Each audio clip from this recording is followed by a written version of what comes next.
I think it's really funny when I see women in the spiritual community, specifically women, divine feminines in the community, who are dealing with mates, specifically male assigned, born.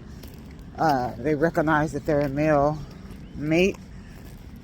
They were born a male, assigned by whoever.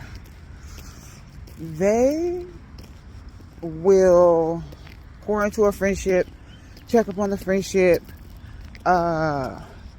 monitor the friendship's growth, monitor, the depth of the relationship. The same divine feminine, the same spiritual goddess, queen will have plants, right? She will water these plants. She will pour into these plants. She will change the soil of these plants. She will transplant the plants, and every day, right? Not only will she pour in, she will check in on the growth, okay? The same divine feminine may or may not have children or elderly people around them, and they will pour into these children. They will pour into these elderly people. They will check in on these elderly people. They will check in on the relationship, the status, the growth, the evolution of these relationships, and make sure they're in alignment, make sure there's something that she wants, make sure that they're pleasant. And she will do this consistently across the board. But for some reason, she will meet a knucklehead, okay? She will pour into this knucklehead. She will check in on the relationship. And for some of us, we will go, okay, this relationship is not growing.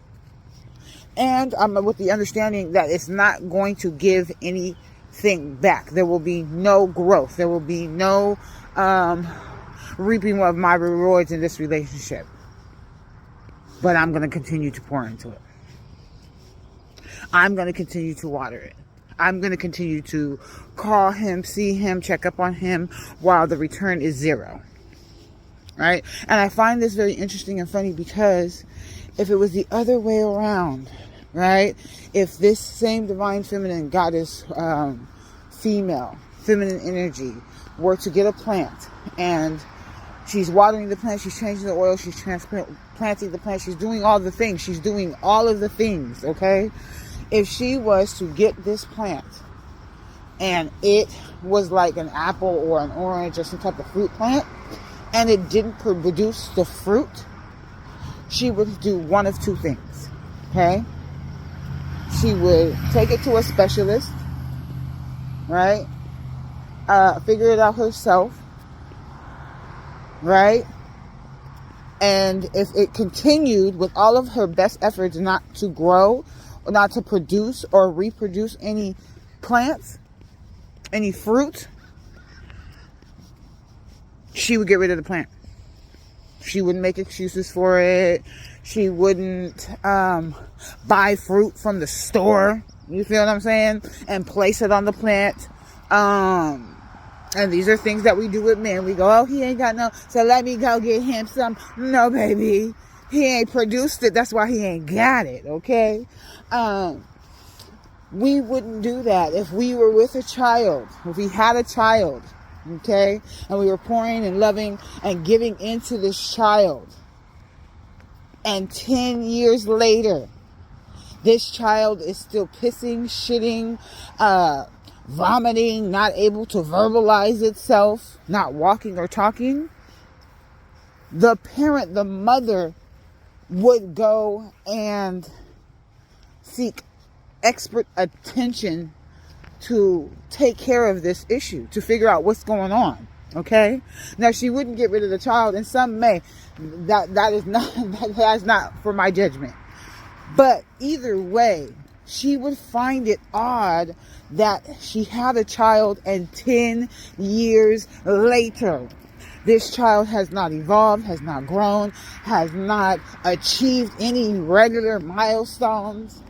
But the same woman will stay in a relationship with a whole grown ass man. Be with this man for 5, 6, 7, 8, 9, 10 years.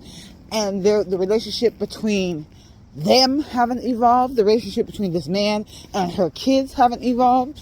There is no growth, right, within the relationship that is substantial to equivalent 10 years, right, of labor. So I just find it funny. I have to point out the irony. I want to speak about, I don't even got to point it out. I just want to speak about the irony of, the so-called spiritual or healing women, which I do call myself, so I am talking about myself too.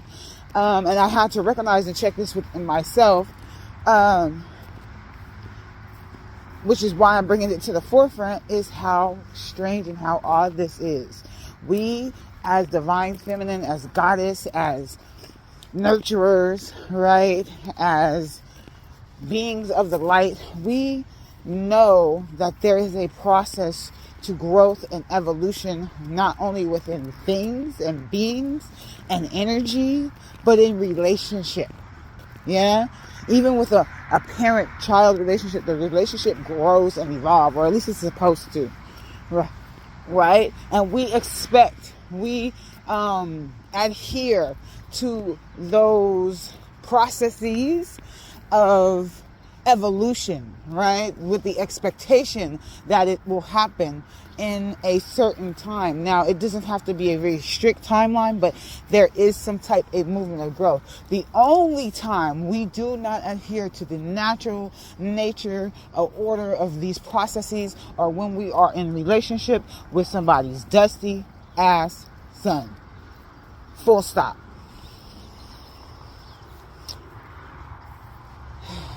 Thanks for coming to my Joe Talk.